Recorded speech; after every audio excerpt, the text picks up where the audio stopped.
Welcome back to Portland. Alex Crescenti, Keith Oso, as the Gonzaga Bulldogs are officially on the road to the Big Easy. At least we think that they are. That's where they plan on being.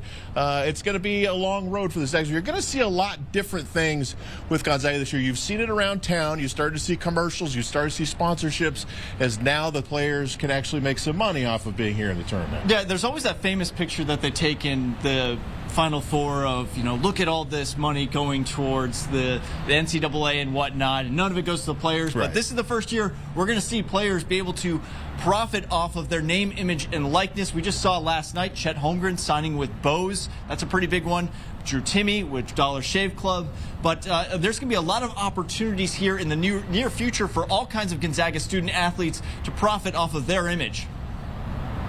I honestly, I think it would have been huge. I had a child my freshman year. If this was around when I was still at Gonzaga, I would have made a killing off of Pampers and, Baby Gap. Shaniqua Nillis understands just what it's like to be a Division I student athlete, having to balance basketball, the classroom, and on top of all that, raising a child.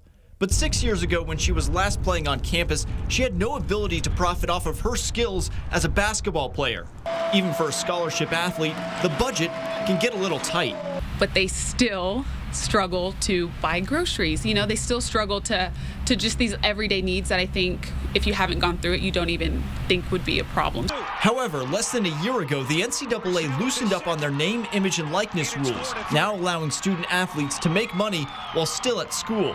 But NIL can still be a bit of the wild, wild west, and that's where Nillis and former Gonzaga men's player Matt Santangelo come in, creating the third-party company Friends of Spike. We kind of are, for lack of a better term, the middlemen that kind of protect the athletes from these businesses and corporations. We do all of the heavy lifting for them because nobody knows what this space looks like. It's uncharted territory for us all.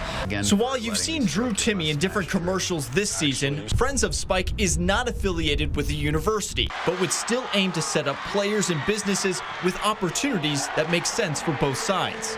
If somebody comes to us and says, we want to book this athlete for an appearance for $10, we can just say, we're not even going to waste time with that. Any athlete is worth way more than that. Sure. And those in and around the university have seen the worth in fighting for NIL changes, as it has become a tool to stay relevant in the ever-changing college sports landscape, where the money has never been greater.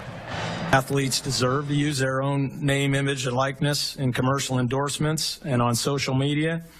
And I'm very much in favor of them profiting as much as they possibly can. I think in order to compete with transfer portals and recruiting process, that this is the next step, because it could potentially keep athletes here for another year versus going over to play in Europe or G League. Of course, the more they win, the more their likeness and image is worth. Pretty cool story there, Alex. Appreciate that.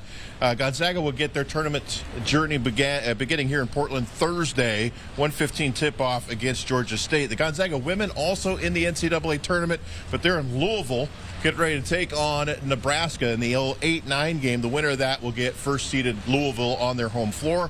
And the Washington State Cougar women are also back in the NCAA tournament. Second straight year for them. First time the program has ever done that. They play Saturday against K-State at 8:30 in the morning Pacific time. That's going to be a tough on the old body clock, but they're just happy to still be playing.